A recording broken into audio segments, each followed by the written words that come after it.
போலீஸில் முறைப்பாடு செய்தேன். நான் போலீஸில் நீங்கள் முறைப்பாடு செய்து ஆக்களை கூப்பிட்டு அதுக்கு நடவடிக்கை எடுங்க.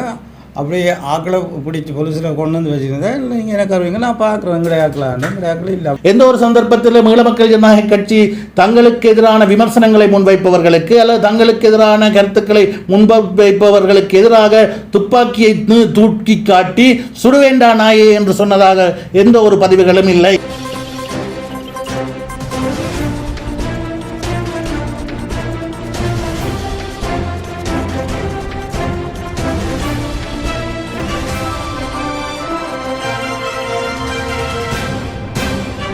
நேற்றைய தினம் நாடாளுமன்ற உறுப்பினர் ராமநாதன் அர்ஜுனா அவர்கள் வெளியிட்ட காணொளி பதிவிலே ஈழமக்கள் ஜனநாயக கட்சியினுடைய செயலாளர் நாயகம் தோழர் டக்ளஸ் தேவானந்தா அவர்களுக்கும் தனக்கும் இடையிலே 2023 ஆண்டு காலப்பகுதியிலே இடம்பெற்ற தொலைபேசி உரையாடல் ஒன்றை பிரசுரித்து காண்பித்து தன்னுடைய காணி தொடர்பிலே தற்போது அவருக்கு பிரச்சனையை ஏற்படுத்தி இருக்கின்ற அல்லது துப்பாக்கியை ஒரு பெண்ணுக்கு எதிராக நீட்டினார், துப்பாக்கியை காட்டி ஒரு பெண்ணை மிரட்டினார் என்ற அடிப்படையிலே அவருக்கு எதிராக நீதிமன்றத்திலே வழக்கு தொடரப்பட்டுள்ள நிலையிலே குறித்த காணி தொடர்பிலே 2023 ஆண்டிலிருந்து பிரச்சனைகள் இருந்து வருவதாகவும் தனக்கு சொந்தமான அந்த காணியை 2023 ஆண்டு காலப்பகுதியிலே ஈழமக்கள் ஜனநாயக கட்சியைச் சேர்ந்த சிலர் அபகரிக்க முயன்ற நிலையிலே தான் எங்களுடைய செயலாளர் நாயகம் தோழர் டக்ளஸ் தேவானந்தா அவர்களோடு தொடர்பு கொண்டு அது தொடர்பிலே முறையிட்டதாகவும் கலந்துரையாடியதாகவும் சொல்லி ஒரு சிறு பகுதியை மாத்திரம் அங்கே காண்பித்திருந்தார், தனக்கு தேவையான ஒரு சிறு பகுதியை. ஆனால் அதில் தொடர்பிலே உண்மையிலே என்ன நடந்தது என்பது தொடர்பாக எங்களுடைய மக்களுக்கு தெளிவுபடுத்த வேண்டிய ஒரு கடப்பாடு இருக்கின்றது என்ற அடிப்படையிலே தான் நாங்கள் இன்றைய தினம் இந்த ஊடகவியலாளர் சந்திப்பை ஏற்பாடு செய்திருக்கின்றோம்.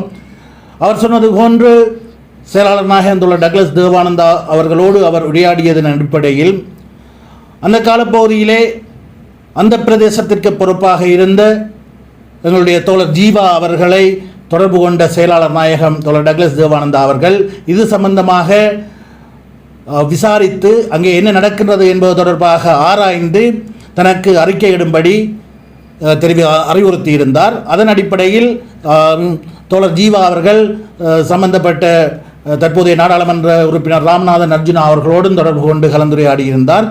அங்கே அப்போது என்ன நடந்தது என்பது தொடர்பிலே அவர் தற்போது உங்களுக்கு தெளிவுபடுத்துவார். சம்பந்தமாக கௌரவ இன்றைய அமைச்சராக இருந்த டாக்டர் சிவானந்தா கூடிய தொடர்பு கொண்டு பதித்திருந்தார். வைத்தபோது தன்னுடைய காணியில் இப்படி 2 பேர் தான் பிராம்பட்டியை சேர்ந்தவர்கள்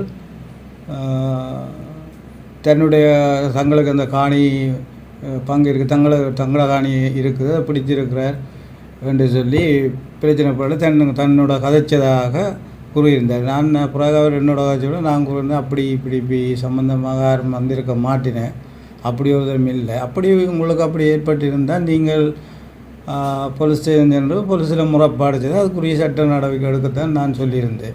ஆனால் அப்படி இப்படி சொல்லி யாரும் அங்கே விற்ற காணி எங்கட காணி என்று அங்கே யாரும் போனது இல்லை. ஆனால் அவர் சொன்னதுக்கு நான் அதுக்கு பதில் சொல்லியிருந்தேன். அதுக்கு எனக்கு வந்து அந்த அமைச்சராக இருந்த டாக்டர் நான் கூறியிருந்தேன். இதை நான் அவர் என்னோட கதைச்சிருக்கிறார், உங்களோட கதைச்சா நீங்கள் அது பாருங்கள் நினைச்சிட்டு நான் அதை பார்த்தேன்னா நீங்கள் 6 ஆட்கள் நீங்கள் போலீஸ் ஸ்டேஷன் போங்க, போலீஸில் போய் அதுக்கு புறப்பாடு செய்து அதுக்குரிய நடவடிக்கை எடுங்கன்றதை நான் அதை அந்த நேரம் நான் அப்படி சொல்லியிருந்தேன். அது தொடர்பாக அந்த நேரத்தில் அர்ஜுனா அவர்கள் நீதிமன்றத்தில் போலீஸ் நிலையத்தில் முறைப்பாடு செய்திருந்தாரா? போலீஸில் முறைப்பாடு செய்தேன். நான் போலீஸில் நீங்கள் முறைப்பாடு செய்து ஆக்களை கூப்பிட்டு அதுக்கு நடவடிக்கை எடுங்க. அப்படியே ஆக்களை பிடிச்சி போலீஸில் கொண்டு வந்து வச்சுருந்தேன். இல்லை நீங்கள் எனக்கு வருவீங்க, நான் பார்க்குறேன். எங்களுடைய ஆக்கள் இல்லை. அப்படியே வந்து ஏற்படு அப்படியே செய்யும். இதுதான் அந்த சந்தர்ப்பத்திலே நடந்திருந்தது.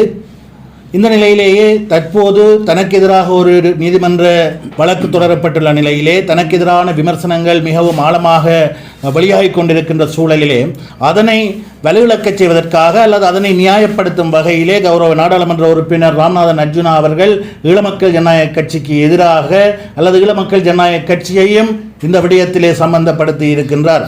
உங்களுக்கு தெரியும், இது முதற் தடவை அல்ல. கடந்த காலங்களிலும் யாரெல்லாம் தங்களை புனிதர்களாகவும் தியாகிகளாகவும் காண்பிக்க விரும்புகிறார்களோ அவர்கள் எல்லோரும் இளமக்கள் ஜனநாயக எதிராக கட்சிக்கு எதிராக விமர்சனங்களையும் அவதூறுகளையும் பரப்புவதுதான் ஒரு வாடிக்கையாக இருந்து வந்திருக்கின்றது. அது வரலாறாக இருந்திருக்கின்றது. அத்தனை அவதூறுகளையும் சேரடிப்புகளையும் எதிர்கொண்டுதான் இளமக்கள் ஜனநாயக கட்சி இந்த மக்கள் மத்தியிலே தொடர்ந்தும் பயணித்துக் கொண்டிருக்கின்றது. ஆனால் ஒரு விடயம் இங்கே வெளிப்படுத்தப்பட்டிருக்கிறது. என்னவென்று சொன்னால், கடந்த காலங்களிலே இளமக்கள் ஜனநாயக கட்சியினுடைய செயற்பாடுகள் எவ்வாறு அமைந்திருந்தன, தங்களுக்கு எதிரான குற்றச்சாட்டுக்களை அவர்கள் எவ்வாறு கையாண்டிருந்தார்கள் என்பது அர்ஜுனா ராமநாதனுடைய கருத்து அல்லது காணொளி ஊடாக வெளிப்படுத்தப்பட்டிருக்கின்றது. எந்த ஒரு சந்தர்ப்பத்திலும் தங்களுக்கு இருந்த அதிகாரங்களை சட்டவிரோதமாக அல்லது தவறான முறையிலே பயன்படுத்தியது இல்லை என்ற விடயம் வெளிப்படுத்தப்பட்டிருக்கிறது.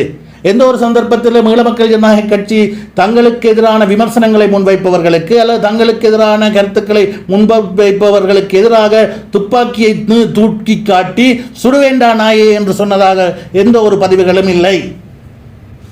ஆக ஈழமக்கள் ஜனநாயக கட்சிக்கு எதிராக கடந்த காலங்களிலே முன்வைக்கப்பட்ட குற்றச்சாட்டுக்கள் அனைத்தும் பொய்யானது.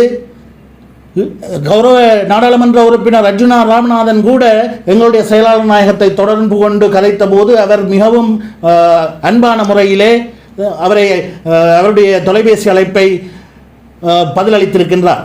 அது மட்டுமல்ல, சாவகச்சேரி பிரதேசத்திலே சாவகச்சேரி வைத்தியசாலையிலே அவருக்கு பிரச்சனை வந்தபோது கூட அவர் எங்களுடைய அலுவலகத்திற்கு வந்து இந்த பிரச்சனையை தொடர்பிலே கலந்துரையாடிய போது கூட அந்த பிரச்சனையிலே நியாயம் இருக்குமாக இருந்தால் அது தொடர்பிலே காத்திரமான நடவடிக்கை எடுக்கப்பட வேண்டும், அதற்கான ஒத்துழைப்புகள் வழங்கப்படும் என்ற உத்தரவாதத்தையும் அப்போது எங்களுடைய செயலாளர் நாயகம் வைத்தியர் அர்ஜுனா ராமநாதனுக்கு வழங்கியிருந்தார். இருந்தாலும் தொடர்ந்து வந்த காலங்களிலே அவருடைய அணுகுமுறைகள் அல்லது தன்னுடைய வேலை திட்டங்களை முன்னகர்த்துவதற்கு ஏற்ற வகையிலே அர்ஜுனா ராமநாதனுடைய அணுகுமுறைகள் இல்லாததன் காரணத்தினாலேயே அப்போது அவர் முன்வைத்த கோரிக்கைகள் தீர்க்கப்படாத ஒரு சூழல் ஏற்பட்டிருந்தது. இந்த நிலையிலே தான் தற்போதும் அர்ஜுனா ராமநாதன் அவர்கள் தன்னுக்கு எதிராக முன்வைக்கப்பட்டிருக்கின்ற குற்றச்சாட்டுக்கள் அல்லது விமர்சனங்களை வலுவிழக்க செய்யும் வகையில் அல்லது பூசி மெழுகும் வகையில் அல்லது அதனை கருத்து பரிமாற்றத்திலிருந்து அப்புறப்படுத்தும் வகையில் ஈழமக்கள் ஜனநாயக கட்சிக்கு எதிரான விமர்சனத்தை முன்வைத்திருக்கின்றார். இதனை மக்கள் புரிந்து கொள்வார்கள் என்ற நம்பிக்கை எமக்கு இருக்கின்றது. நன்றி.